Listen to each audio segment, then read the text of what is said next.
So we're going to go backwards a little bit and go back to 6.4, the graph of y equals ax squared plus bx plus c. Now, we were already looking at some of this kind of stuff before, but now we're actually going to go from one form to another. So today we're going to look at how do you convert from vertex form and then go to standard form. So we'll go over what each one of those are and then go from one to the other. Overall, it's pretty simple. Shouldn't take too long. So vertex form is the one we did a long time ago, if you remember it, when we started graphing these parabolas.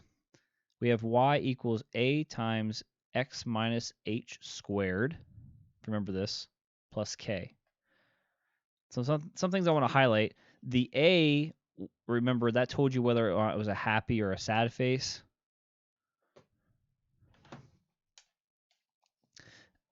Whether it was positive or negative.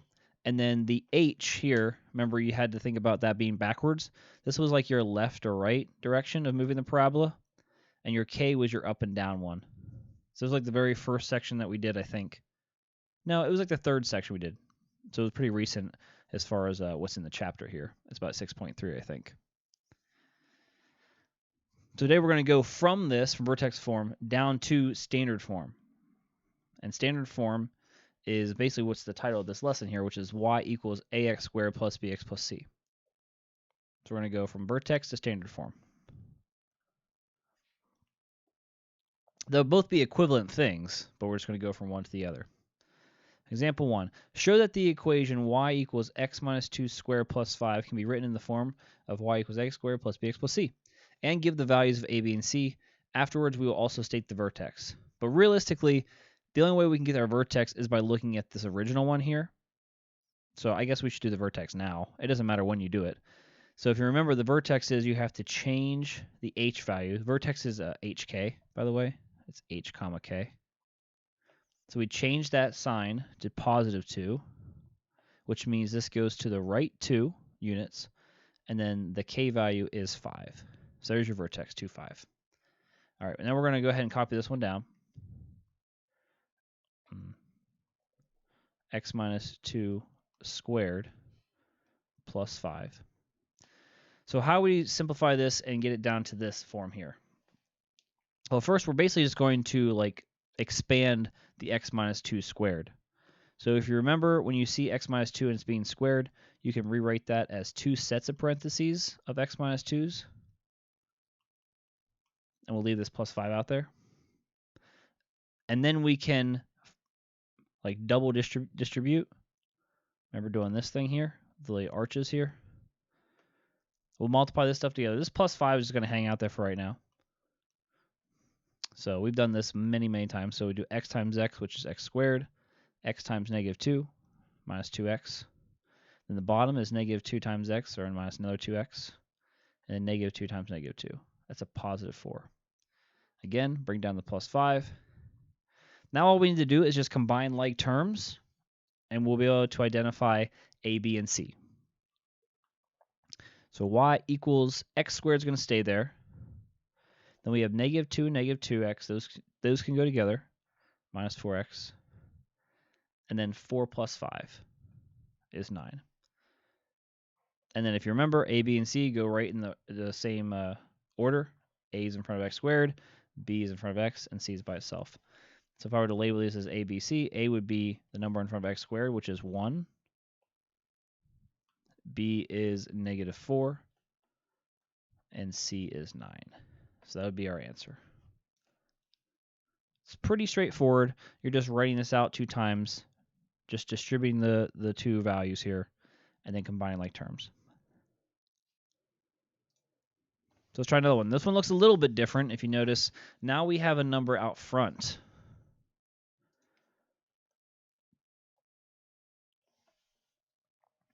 Where's my pen? There we go. So this number out front just makes a slight difference. It's going to hang out there for right now as we rewrite this. Twice, because x minus 1 squared. So we have 2x minus 1s minus 5. Don't forget, we're also going to state the vertex. So if you remember, the vertex in here has to be the change of the one in the parentheses. That's a positive 1. And then the outside would be a negative 5. So that's the vertex. And so let's go ahead and multiply this through. So we get, again, we're going to leave this 2 here for right now. We have multiplication here, but for right now, we're going to do what we did before. I'm going to draw the arches and do that first. Leave the 2 there. But we're still being multiplied by 2, so I'm going to still have parentheses around this whole set after we multiply everything out. So this would be x squared, and that would be minus 1x, and then minus another x. And then negative 1 times negative 1 is positive 1. So this one is a little bit different in the sense that you have this number out front, which after you multiply these 2 together, then the 2 has to be multiplied by everything as well. But let's simplify this middle thing here, because we can go ahead and make that a little bit tinier inside. Negative 1 minus 1x, putting those 2 together with both x's, that makes a negative 2x. So let's change that. Then we're going to distribute the 2 to all 3 of those things. We do not mess with this negative 5 on the outside just yet. So we have y equals, distribute the 2, so we get 2x squared minus 4x, and then plus 2. And then we'll bring down the minus 5. So if there's anything else we can combine, we can finish this up. 2x squared stays there. We have minus 4x, and then combine those, we get a minus 3. So our a, b, and c's are right in line here. A is 2, b is negative 4, c is negative 3. There it is.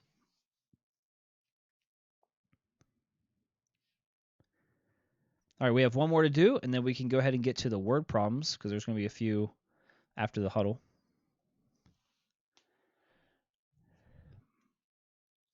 So this last piece, this last example, looks slightly different in the sense that we have a number on the left-hand side now. So that's not going to be a huge issue. We're just going to bring that over, but we can do that whenever you want. We can do it now, or we can do it later. So if you want to leave the y minus 16 there for right now, you can do that, or you can add it over. Doesn't matter. I'm going to do the same steps as I did last problem. Put the 3 there, rewrite this 2 times. X minus 5, x minus 5. Then I'm going to multiply this one out, draw my arch. And we have 3 times whatever goes in here. X times x, x squared. And then we have minus 5x, minus 5x, plus 25. That's negative 5 times negative 5.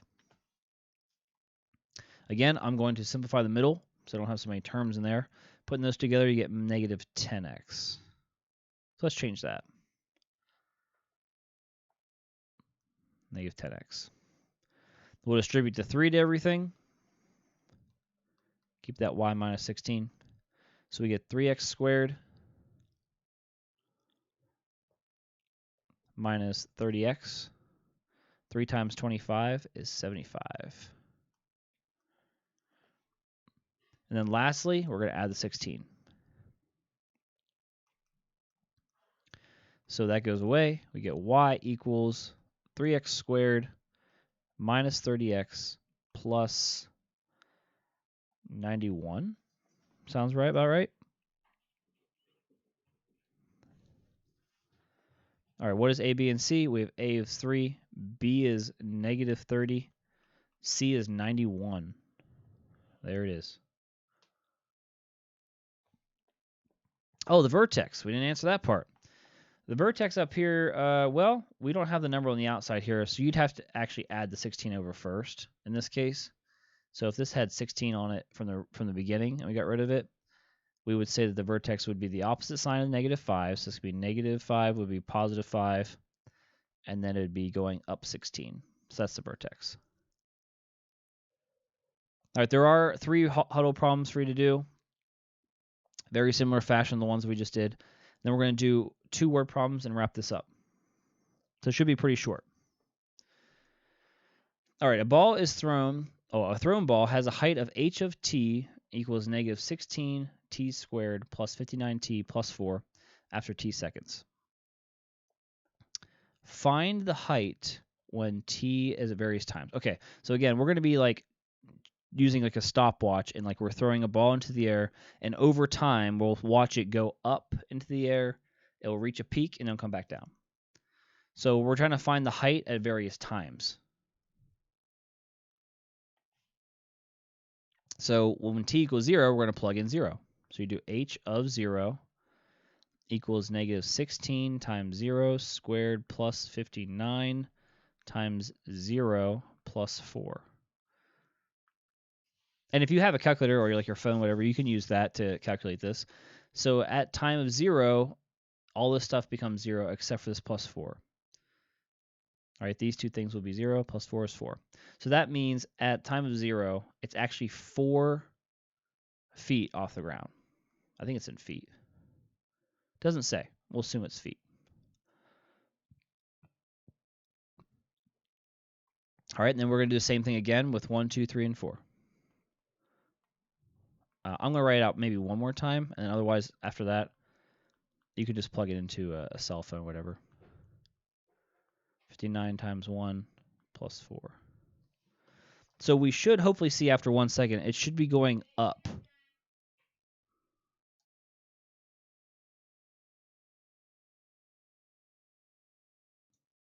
So we should hopefully be seeing it going up. And find that yourself.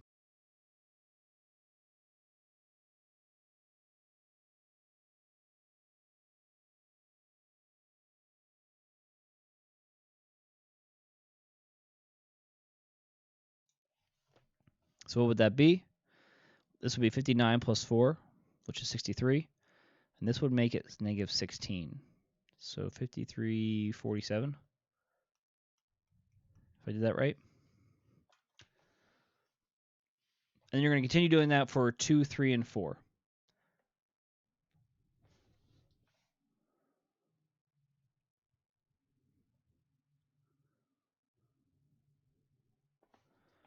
So we'll go ahead and do this h of 2. So at 2 seconds, plug it all in. I'm not going to actually do that. I'm just going to calculate it myself.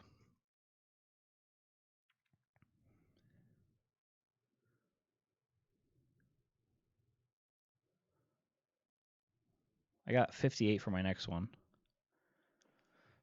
And now I got to do 3 and then 4. Whoop.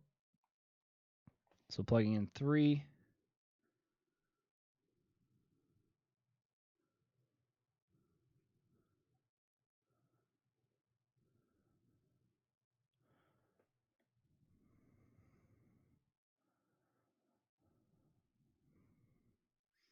Takes a little longer on the phone. I got 37. So I'm using a phone as well, and it's like taking a long time. And hopefully it's coming out to be right. It'd be way easier to use a calculator.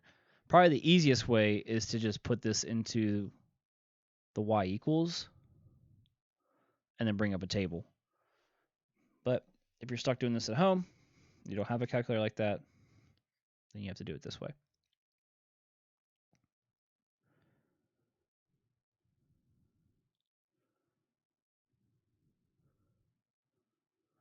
And the last one I got was negative 16. Okay, so those are all 4 of our answers. Actually, 5. Explain what the pairs t and h tell you about the height of the ball for t equals 0, 2, and 4 seconds. So I'm just going to make a generalization. So at a specific time, it's telling you what the height is, right? So at 0, it's 4 feet off the ground. At 2, it's 58 feet. And at 4, it's negative 16 feet. So what it's really telling you is, which negative 16 doesn't really make much sense.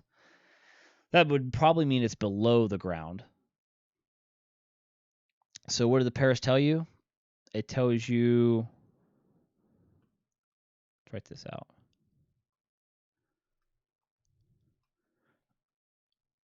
The time. Well, let's back up. How about the height of the ball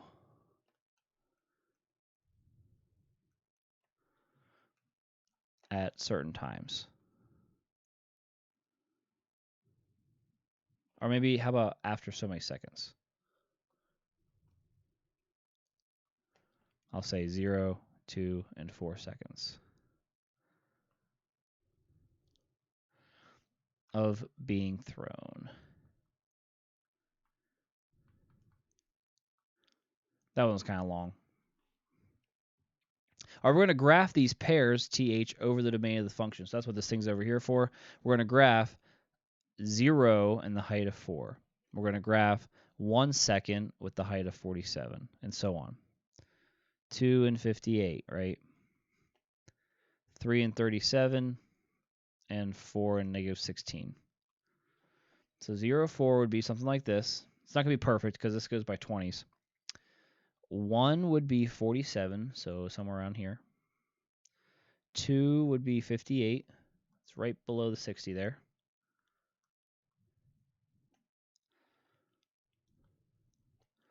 3 is 37.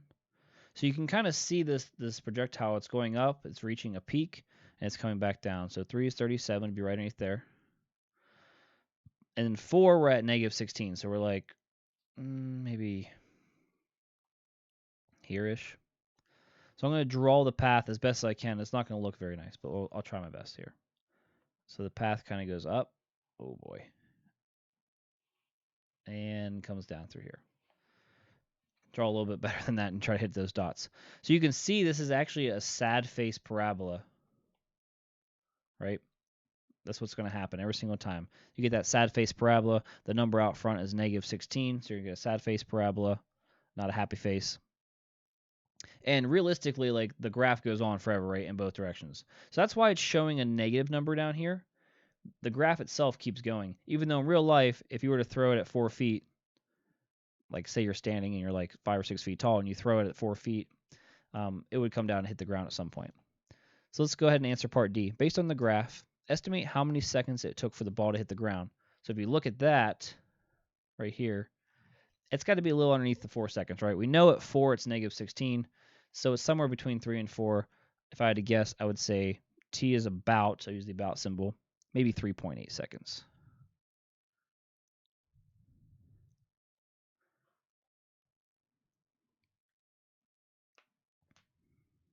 We've already talked about how we can solve this for the number of seconds. If we know the height is 0, we can plug in 0 for the height and find T, but that will require some factoring. Our last example. Suppose Jason, he jumps off a cliff into the ocean in Acapulco while vacationing with some friends. His height as a function of time could be modeled by this function here. H of t equals negative 16t squared plus 16t plus 480, where t is the time in seconds and h is the height in feet above the water. What is the height of the cliff? Okay, so we have this guy jumping off a cliff into some water. So here's your water. Here's the guy. There you go. And we're trying to figure out what's the height. So we're going from the top part here down to the water. We're trying to figure out what is this, right? What is the height of the cliff? Well, again, it's like you're trying to start a timer. He's going to run and jump off here. Well, maybe he's just jumping. He jumps off. He gets a little bit of air probably, and then comes down into the water. So we're trying to figure out what the height is. That means we're figuring out where he's at compared to the water, which would be a time of 0. So what's the height? We don't know h, but we do know that the time, t, is going to be 0. So if we plug in 0 here, we get negative 16 times 0 squared plus 16 times 0 plus 480. Everything's going to get wiped out here except for the 480. 0 times 16, 0 squared times negative 16. So that means the height at 0 feet, or at 0 seconds, was 480 feet. So it's pretty high up.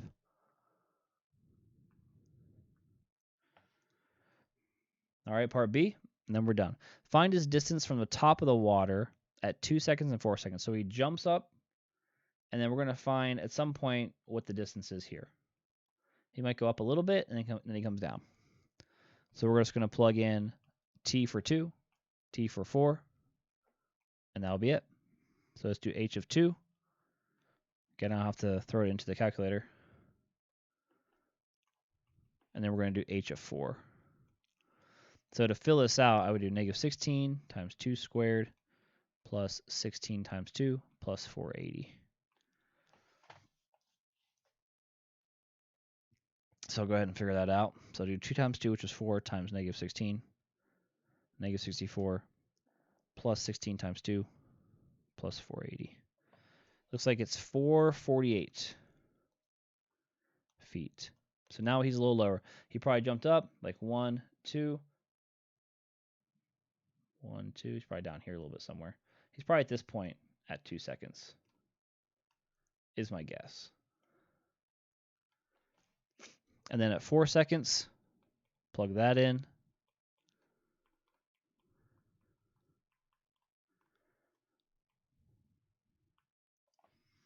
All right, that might take me a little bit here. 4 times 4, then times negative 16, plus 16 times 4, plus 480. I got 288 this time. So that's about 500, so he's like probably right here. This would be 4 seconds, is my guess. And at some point, he would go down and be 0, which would be where he hits the water. So after that, you can go ahead and try the last example, which is one word problem as well. And that should be the entire set of 6.4. So the first part is pretty easy. I mean, I know the word problems take a little bit of time, but overall, I think it's not that bad.